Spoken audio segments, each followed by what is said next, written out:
Hola, buenas tardes, ¿cómo están? Vamos a encontrarnos hoy a cerrar esta serie de 3 entrevistas.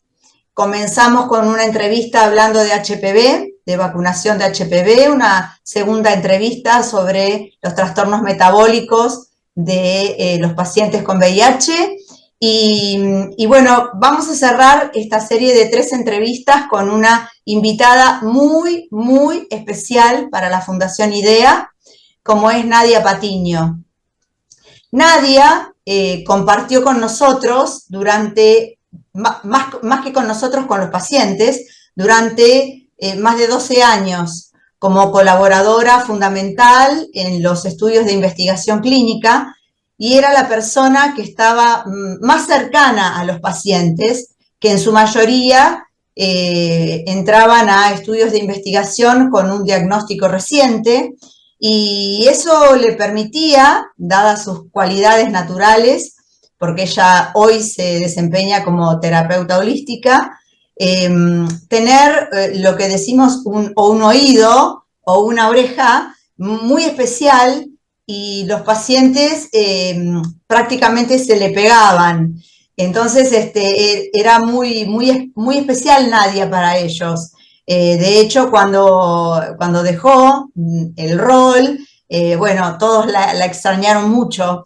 Por eso pensé que era la mejor persona, la persona más adecuada para hablar sobre un tema, para cerrar esta serie de 3 entrevistas de Fundación IDEA, para hablar sobre un tema que parece un tema viejo, del cual no se habla, pero que tiene una enorme importancia, que cargamos los que hacemos VIH todos los días, que son los diagnósticos. Es decir, ¿qué sucede en ese momento tan particular, tan especial, en que una persona recibe un diagnóstico de una enfermedad que lo va a acompañar durante el resto de su vida, que va a cambiar sus planes, que va a provocarle impacto social, familiar, laboral, que va a tener que adherir a una medicación que va a ser de por vida, y que seguramente eso va a tener un impacto interior muy, muy fuerte.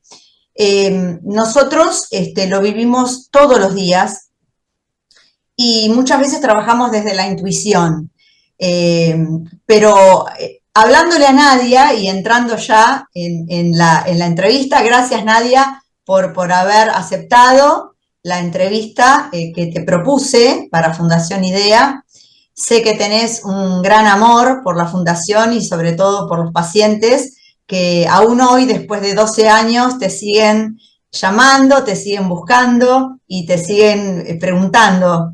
Eh, eh, Quiero preguntarte cómo podemos ayudar en estos momentos, en este momento tan crítico, que es el momento en que uno tiene que decirle a una persona: sos HIV positivo, el resultado te dio positivo. ¿Cómo pensás vos, desde tu visión global, que podemos ayudar a los pacientes a transitar ese momento tan clave? Bueno, buenas tardes para todas, para todos. Gracias por haberme invitado. Para mí es un honor, me emocionó mucho esta invitación, porque como vos decís, para mí la Fundación ocupa un lugar muy importante en mi corazón y en mi desarrollo personal, humano, incluso profesional, porque fue en ese marco donde yo descubrí que tenía estas capacidades para, bueno, para escuchar, para dar una palabra de aliento, una presencia, para tener ese intercambio amoroso con el otro, y hasta, bueno, se vuelve terapéutico, pero sobre todo un encuentro muy humano, y creo que esa es la clave, despertar la humanidad para recibir a esa persona que está en un momento muy clave de su vida, en un momento bisagra, que recibe esta noticia que es un shock muy fuerte, que va a marcar un antes y un después y un cimbronazo inmenso. Entonces, la primera palabra que se me viene es mucha empatía, mucha comprensión, apertura para que esa persona se exprese en el momento en el que recibe el diagnóstico, hacerlo con suavidad, con dulzura, poniéndose lo más posible en el lugar de esa persona que está en un momento totalmente vulnerable y con una confianza muy grande en el profesional médico que tiene enfrente, y eso es clave también, ¿no? Que siempre lo hemos conversado, que es súper importante esa relación médico-paciente, también para la adherencia de esa persona a la medicación que va a tener que tomar, como vos decís, por el resto de su vida. Y me parece que es un momento en ese sentido muy especial para quien, para quien da el diagnóstico y para quienes después van a acompañar, como me tocó a mí, acompañar a los pacientes que recién comenzaban con un tratamiento y que no solo había que explicarles cuestiones concretas, operativas y estimularlos a que tomaran la medicación, a que no dejaran, sino también abrir el espacio para que esa persona pudiera expresar su dolor, para que esa persona pudiera llorar o enojarse o expresar la incomprensión, ¿no? Lo que nos sucede cuando atravesamos este tipo de circunstancias tan inesperadas. ¿Por qué a mí? Entonces, del otro lado, tienen que encontrar al menos una sensación de estoy para vos. Me abro a recibir lo que me quieras compartir, y si además te puedo aportar una palabra de aliento, te puedo aportar una palabra que te sume en sentirte mejor, en generarte una confianza, una lucecita dentro de ese momento oscuro, porque realmente es el inicio de un proceso también, un proceso interno para la persona. No todos lo transitan de la misma manera, por supuesto. Yo creo que siempre es muy bueno recurrir a un profesional también que pueda acompañar terapéuticamente, o tener a alguien de confianza. Creo que es muy importante estimular a esa persona a que no se cierre, a que no lo tome como un secreto a guardar, ni tampoco como algo para decirlo a viva voz, ¿no? Sino que encontrar a las personas que generen confianza y que generen esa sensación de que no te van a juzgar, pero sí que te van a acompañar, que te van a escuchar, que van a estar para contenerte en esos momentos, porque realmente inicia un proceso muy relevante, ¿no? Y que implica un duelo también, porque hay una vida que se va. Hay una vida de muchos años que ya no va a ser la misma, que hay que despedir, que hay que duelar, que eso implica, ¿no? Dolor, angustia, frustración, y un abanico de emociones. Cada uno transita de distintas maneras y no todos reaccionan igual. Y yo he visto muchísimos casos y muchísimas maneras de reaccionar al respecto, pero creo que lo que todos valoran y lo que todos buscan es un abrazo, es una presencia, es un poder, de repente que les das un abrazo y hay un llanto que es liberador. Es eso, es esa presencia humana, va más allá del rol, ¿no? Más allá del rol del médico, de la médica, más allá del rol que puede tener una terapeuta, una psicóloga, un psicólogo, o el rol que yo tenía, que era un rol administrativo, pero que se volvió otra cosa además. Un rol acompañante, se volvió acompañante, era casi fundamental. Sí, un rol acompañante, sí. Nadia, ¿y qué pensás que no se debería decir en ese momento? Bueno, creo que no se deberían usar palabras fatalistas, no se deberían usar palabras que denoten un juicio hacia la persona, una acusación. No se debería ir con una actitud fría, ¿no? Yo creo que todo lo contrario. Me parece que a los médicos no los preparan en la universidad para este tipo de situaciones, aunque son cotidianas. Creo que falta un poco, no en todos. Creo que lo que caracteriza a la fundación es es una calidez humana, ¿no? Más allá de que son todos excelentes profesionales, son todos médicos y médicas muy empáticas, muy amorosos, entonces eso es fundamental porque recibir a la persona que va a la cual se le va a dar este diagnóstico desde un lugar distante, frío, como si fuera un trámite, o utilizando palabras bruscas o palabras toscas, palabras agresivas incluso, creo que es lo peor que se puede hacer porque ese momento es de alto impacto. Entonces, es como tratar de ser lo más suave, contenedor, dulce, si bien también hay una parte que digamos, quizás no del primer momento, pero sí es necesario también esa firmeza para transmitirle que va a tener que tomar la medicación, que la medicación no la puede abandonar y otros consejos, ¿no?, que se le van dando al paciente. Pero bueno, fundamentalmente es que no debe dejar la medicación y eso hay que hacerlo sí con una cierta contundencia y firmeza, pero eso no quiere decir brutalidad. Y me parece que sí hay muchos profesionales de la medicina que tienen esa cualidad de ser desafectivos, bruscos, como si del otro lado no hubiera un ser humano, ¿no? Como si a uno no le impactara. Y yo creo que el diagnóstico médico tiene un impacto muy grande en el paciente, ya sea el diagnóstico HIV o cualquier otro diagnóstico. Uno va a la consulta vulnerable, va abierto, va en un estado, como decirte, desprovisto de defensas, ¿no? Entonces es muy importante que los profesionales de la salud, no solo médicos, sino el resto de los profesionales que están también alrededor, entiendan que hay un ser humano que está asustado, que está sufriendo, que no entiende, que quizás en ese momento ve todo negro, que no sabe cómo va a seguir, que no sabe si lo va a contar a su familia o no se lo va a contar, que no sabe si lo van a juzgar o no lo van o lo van a aceptar. Son muchos los interrogantes que se juegan, hay prejuicios,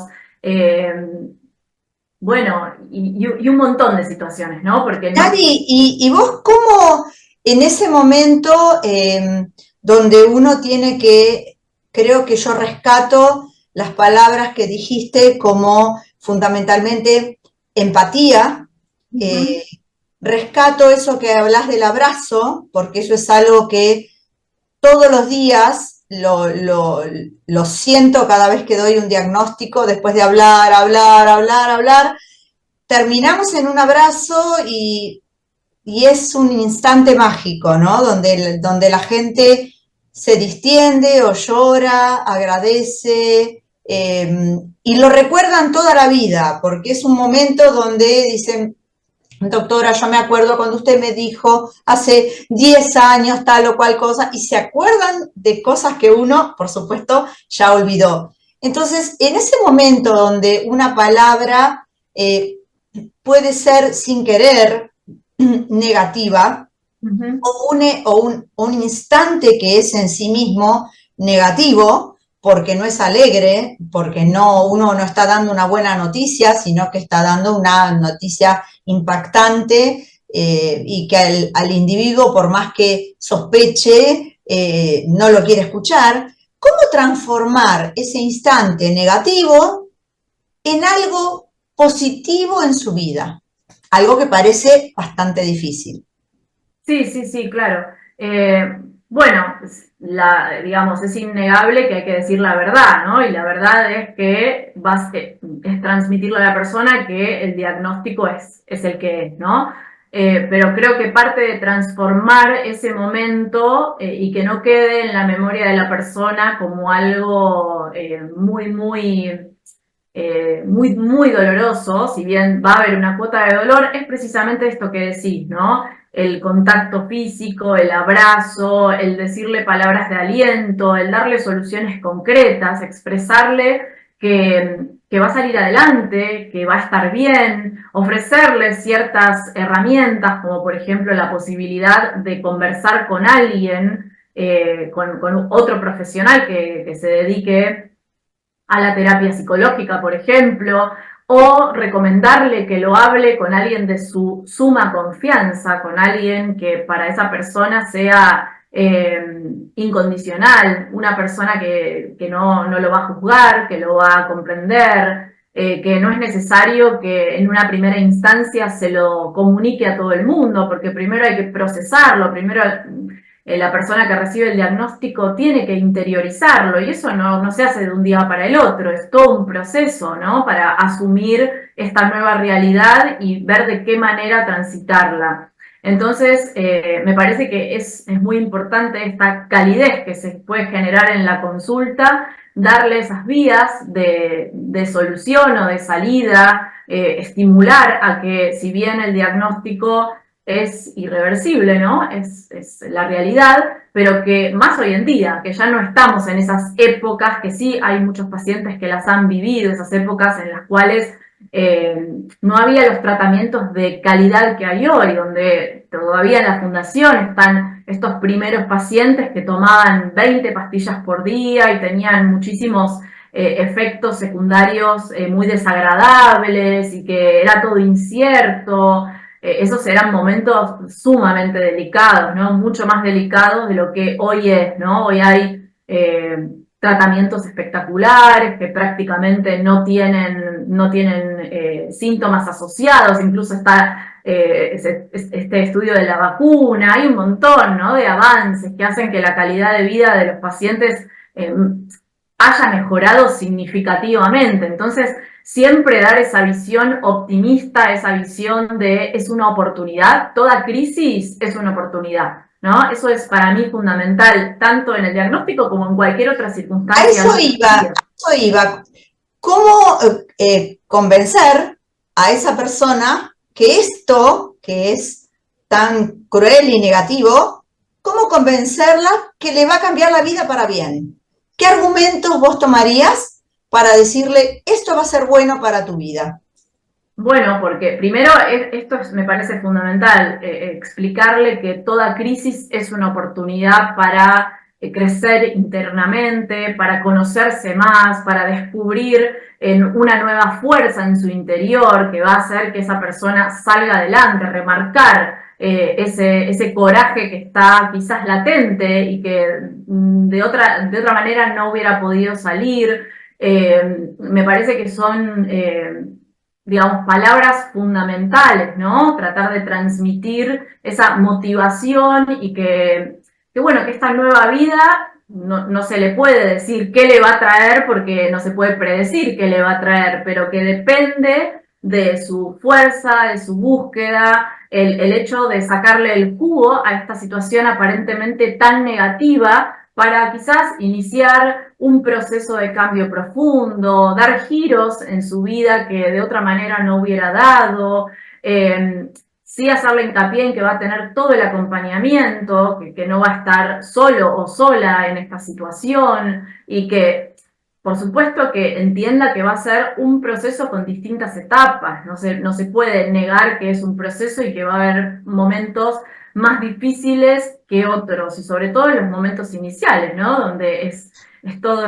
este shock. ¿Cuál es el momento, cuál es la charla o el momento o el diagnóstico que vos recordás como más impactante, que te ha dejado a vos alguna huella muy importante, muy impactante, algo que te hayan dicho que quizás te ayudó a vos, que no tenías la enfermedad? Qué Bueno, desafío, porque esto no está preparado, lo tiene que no. pensar Nadia.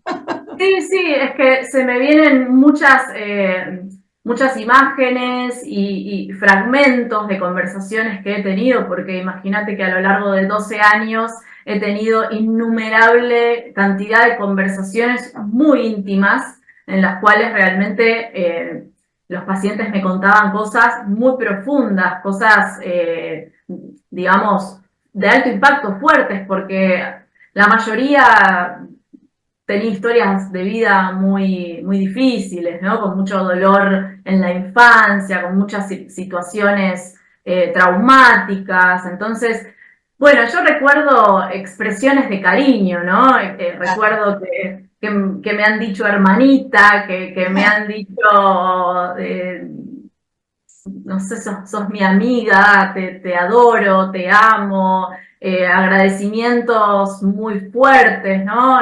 Tanto en lo presencial como también por teléfono, cuando había algún paciente que llamaba con una crisis, con una urgencia, ¿no? Como el agradecimiento por palabras de calma, por la escucha, porque había pacientes que no eran fáciles de tratar, ¿no? Que eran pacientes por ahí que no los podía tratar cualquiera y bueno, por ahí es parte de mi cualidad que, bueno, conmigo se abrían o si estaban muy alterados bajaban. Entonces, no me acuerdo así alguna situación como específica ahora, pero sí tengo como esos momentos que yo atesoro, ¿no? Que atesoro porque fueron tantos, ¿no? Tantas escuchas, tantas charlas, ¿no? Donde yo también me conmovía con ellos, por supuesto, porque, como digo, eran historias de vida muy duras, entonces yo también les expresaba mi admiración por su fortaleza, por su capacidad de salir adelante, y eso también empodera a la persona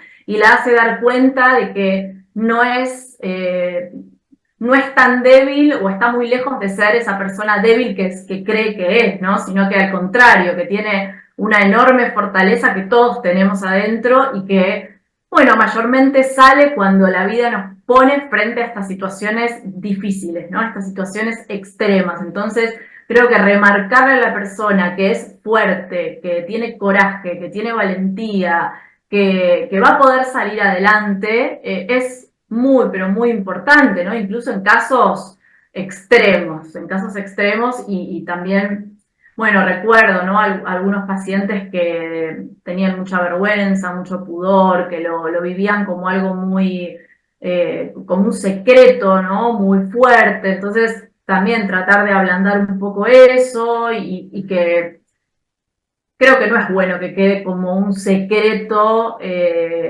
porque eso se enquista, porque eso provoca mucha carga, mucho peso, por eso siempre yo estimulaba a que lo puedan decir, a que se lo puedan contar, bueno, ya decírmelo a mí o charlarlo con la médica, o elegir una persona de confianza de su entorno y poder decirlo, poder expresarlo, incluso si la persona en el momento está por ahí muy negada a decirlo, escribirlo, pero expresarlo, sacarlo, porque si no se vuelve realmente una carga muy densa, y eso, Nadia, bueno, quiero cerrar esta reunión diciéndote que en mi nombre muchos pacientes dicen gracias, gracias Nadia, gracias por haber hecho todo lo que hiciste por cada uno de los pacientes que todavía hoy se acuerdan de vos y te reclaman y te buscan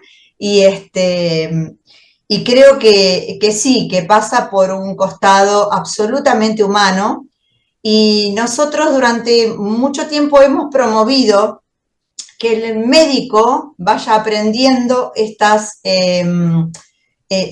cualidades que, como bien dice Nadia, la universidad no nos prepara para esto y siempre buscamos quizás terceras personas para dar diagnósticos complejos que a nosotros mismos nos conmueven y nos cuesta decirlos, pero vamos aprendiendo con el tiempo y por supuesto la fundación está abierta para que se comuniquen, para que compartan estos momentos con nosotros y lo mismo Nadia, después les vamos a dejar las formas de contactarse con Nadia también para todos aquellos que quieran, bueno, charlar un rato con ella y que la conozcan para acompañarlos y mostrar que son más que palabras lo que estamos tratando de plasmar hoy en este video. Así que Nadia, muchas gracias por haber aceptado.